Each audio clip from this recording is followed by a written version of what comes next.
Let's be honest. Let's be real. We are effed, man. We are so finished. ആദ്യം തന്നെ സ്ട്രീമിൽ join ചെയ്ത എല്ലാവർക്കും big thanks. Easy!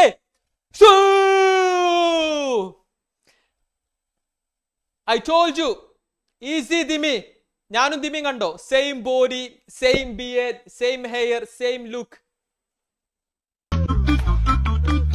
And ഓരൊക്കെ sorry പറഞ്ഞാണ്. ഇനി സോറി പറയാനുള്ളവര് പെട്ടെന്ന് തന്നെ കമന്റ്സിൽ ചെയ്യുക. ആൻഡ് പറ്റുകയാണെങ്കിൽ പ്ലീസ് സബ്സ്ക്രൈബ് ഇതുവരെ ചെയ്തിട്ടില്ലെങ്കിൽ, കാരണം 300K ഹിയർ വി ഗോ ആവാനായിട്ടുണ്ട്. Fabrizio is waiting to tweet. ഒരൊറ്റ പ്ലെയർക്ക് വന്ന ഇഞ്ചുറി ക്ലബിന്റെ സീസണിനെ തന്നെ ഇത്രയധികം ബാധിക്കും എന്നുള്ളത് നമ്മൾ എക്സ്പെക്ട് ചെയ്തതാണ്. ആ ഒരു പ്ലെയർ ലൂണ ആണെങ്കിൽ, ആൻഡ് പണ്ടാറടങ്ങാൻ ലൂണക്ക് തന്നെ ഇഞ്ചുറി വന്നു. ആള് മിക്കവാറും സീസൺ മൊത്തം ഔട്ടാവാൻ പോവാണ്.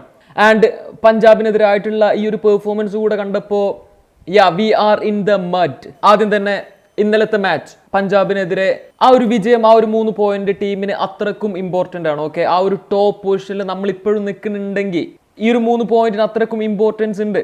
കാരണം നമുക്ക് നെക്സ്റ്റ് വരാൻ പോകുന്ന 2 മാച്ച് അതൊരു തരത്തിൽ ഈ ഒരു സീസണിൽ KBFC എവിടെ ഫിനിഷ് ചെയ്യും എന്നുള്ളത് നമുക്കത് കാണിച്ചു തരും. 24-ാം തീയതി വേഴ്സസ് മുംബൈ ആൻഡ് 27-ാം തീയതി എവേ മാച്ച് വേഴ്സസ് മോഹൻകുമാർ സൂപ്പർ ജയൻസ്.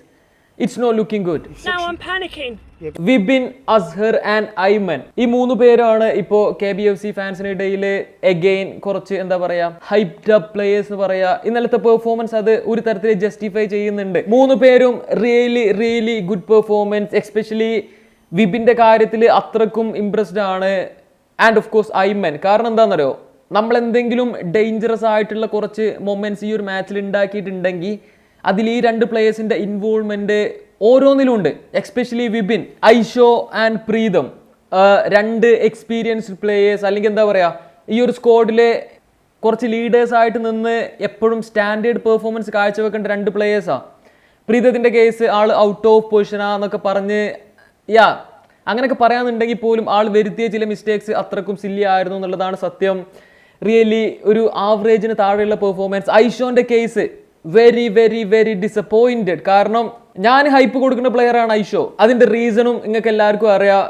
കഴിഞ്ഞ കുറേ സീസണിലായിട്ട് ഇനി ഒന്നുമില്ല എന്നുണ്ടെങ്കിലും കുറച്ചെങ്കിലും കോൺഫിഡൻ്റ് ആയിട്ട് കുറച്ച് 1v1 ആണെങ്കിലും അല്ലെങ്കിൽ വിങ്ങിൽ ബോൾ ക്യാരി ചെയ്യണ ഒരു ജോബ് ആൾ ഡീസൻ്റ് ആയിട്ട് ചെയ്തിട്ടുണ്ടായിരുന്നു. ഇനി ഒന്നുമില്ലെങ്കിൽ പക്ഷേ ഈ ഒരു സീസണിൽ തുടക്കം മുതൽ ആള് പ്രത്യേകിച്ചൊന്നും പിച്ചിൽ ഓഫർ ചെയ്യണില്ല. എനിക്ക് തോന്നുന്നത് ആളിപ്പോ ജാക്ക് ഗ്രീലിഷിന്റെ ഹൈലൈറ്റ്സ് ആണ് ക്രിസ്ത്യാനോന്റെ ഹൈലൈറ്റ്സിന്റെ പകരം കാണലെന്ന് തോന്നുന്നുണ്ട്. ബോൾ വാങ്ങുക, ബാക്ക് ഇട്ട് കൊടുക്കുക. ലൈക്ക് നിങ്ങളെന്നെ ഒന്ന് ആലോചിച്ച് നോക്കി, തൊട്ട് മുന്നത്തെ സീസണിൽ ആൾ എന്തൊക്കെയാണ് ആ റൈറ്റ് വിങ്ങിൽ ചെയ്തതെന്ന്.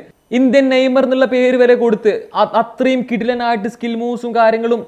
ആൾ എത്രത്തോളം കോൺഫിഡന്റ് ചെയ്യുന്നറിയോ, അതിന്റെ ഒരു 50% പോലും ഇപ്പൊ കാണാനില്ല. ഇനി അതൊക്കെ പോട്ടെ, ആൾ കുറച്ചുകൂടെ റിസൾട്ട് ഓറിയന്റഡ് പ്ലെയർ ആയിട്ട് മാറാന്നുണ്ടെങ്കിൽ അറ്റ്ലീസ്റ്റ് ആളുടെ ക്രോസിംഗ് എബിലിറ്റി അല്ലെങ്കിൽ ആ ഒരു പൊസിഷനിങ്, റൺ മേക്കിംഗ്, ഇതിലെന്തെങ്കിലും ഒരു ഇമ്പ്രൂവ്മെന്റ് വരണം. അതും കാണാനില്ല. അതാണ് ഇപ്പോഴത്തെ ഒരു ഇഷ്യൂ. ലെസ്കോവിച്ച് ആ ഒരു ഡിഫൻസിനെ ഓവറോൾ ക്യാരി ചെയ്തു എന്ന് തന്നെ പറയാ. പെപ്രയുടെ കേസ് പ്രത്യേകിച്ച് ഇനി ഞാനും കൂടെ ആളെ കുറ്റം പറയാൻ നിൽക്കണില്ല. ഹീ ഈസ് ട്രൈയിങ്, പക്ഷേ ട്രൈ ചെയ്തുകൊണ്ടിരുന്നിട്ട് കാര്യമില്ല. എത്ര മാച്ചാന്ന് വെച്ചിട്ടാ. And overall average performance. At least ആ ഒരു 3 പോയിന്റ് കിട്ടി. ആൻഡ് ഇനിയുള്ള മാച്ചസിൽ എന്ത് എക്സ്പെക്ട് ചെയ്യണം എന്നുള്ളതിൽ വലിയൊരു പ്രതീക്ഷയൊന്നുമില്ല. ആൻഡ് ചില ഫാൻസിനോട് കുറെ പേര് ഓൾറെഡി വിപിൻ ലൂണനെ റീപ്ലേസ് ചെയ്യാണ് അങ്ങനെയൊക്കെ തുടങ്ങിയിട്ടുണ്ട്. Rest my brother, calm down. വെറുതെ പ്ലേയേഴ്സിന് ഹൈപ്പ് കൊടുത്ത് സ്റ്റോപ്പ്. ലൈക്ക് സീരിയസ്ലി ലൂണന്റെ കാര്യം പറയുമ്പോഴാ ലൂണയുടെ റീപ്ലേസ്മെന്റ് ഇങ്ങനെ ഒരു വലിയൊരു ക്വസ്റ്റ്യൻ മാർക്ക് തന്നെ KBFCയുടെ മുന്നിലുണ്ട്.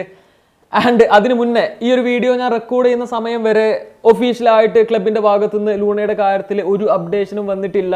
ആൾക്ക് ഇഞ്ചുറി ഉണ്ടോന്നോ അല്ലെങ്കിൽ സീസൺ മൊത്തം ആള് പുറത്താവുന്നോ ഒരു കൺഫർമേഷനും ഇല്ല. ബട്ട് ക്ലബുമായിട്ട് ഏറ്റവും ക്ലോസസ്റ്റ് ആയിട്ടുള്ള സോഴ്സസ് അനുസരിച്ചിട്ട് Luna is out for the season. Already KBFC fans ഒക്കെ അവരുടെ ഡിറ്റക്റ്റീവ് ജേഴ്സിയും കാര്യങ്ങളൊക്കെ അണിഞ്ഞിട്ടുണ്ട്. ലൂണക്ക് ഒരു റീപ്ലേസ്മെന്റിനെ ഞങ്ങൾ തന്നെ കണ്ടെത്തും എന്നൊക്കെ പറഞ്ഞിട്ട് കുറെ ഓപ്ഷൻസ് അവർ മുന്നിലിടുന്നുണ്ട്. ഫോർമർ ISL പ്ലേയേഴ്സ് ആയാലും അല്ലാതെ ആണെങ്കിൽ പോലും. But the real question, can Luna be replaced? ലൂണക്ക് ഒരു ലിറ്ററൽ റീപ്ലേസ്മെന്റിനെ കിട്ടൂല എന്നുള്ള ഒരു സംഭവം ഞാൻ സ്ട്രീമിൽ തന്നെ പറഞ്ഞിട്ടുണ്ടായിരുന്നു, ഇറ്റ്സ് നോട്ട് പോസിബിൾ. അതിന് കുറെ റീസൺസ് ഉണ്ട്. ഒന്നാമത്തെ ഒരു റീസൺ, വളരെ സിമ്പിൾ ആയിട്ട് ലൂണയുടെ വർക്ക് റേറ്റ് ആൻഡ് എത്തിക്സ് ഉള്ള ഒരു പ്ലെയറെ കിട്ടുക എന്നുള്ളത് ഇച്ചിരി ഡിഫിക്കൽട്ടാ. ഇനി അങ്ങനെ ഒരു പ്ലെയർ ഉണ്ട് എന്ന് തന്നെ വെക്കുക, പക്ഷെ ആ ഒരു പ്ലെയർ ഫ്രീ ഏജന്റ് ആയി സീസണിന്റെ പകുതിയിൽ നിൽക്കുക എന്നുള്ളത് നടക്കുന്ന കാര്യമില്ല. ചാൻസസ് അത്രക്കും കുറവാ. ഇനി അങ്ങനെ ഒരു പ്ലെയർ ഏതെങ്കിലും ഒരു ക്ലബിൽ ഉണ്ട് എന്ന് തന്നെ വെക്കുക, പക്ഷെ റിയലിസ്റ്റിക് ആയിട്ട് ചിന്തിക്കുമ്പോൾ അങ്ങനെയുള്ള പ്ലേയേഴ്സിനെ ആ ഒരു ക്ലബ്ബ് ഈസി ആയിട്ട് വിട്ടുകൊടുക്കൂലല്ലോ. Yeah, that's pretty true. That's true, and yeah, that's true. ചുരുക്കി പറഞ്ഞ ബോർഡിന് മുന്നിൽ വലിയൊരു ടാസ്ക് തന്നെയാണുള്ളത്.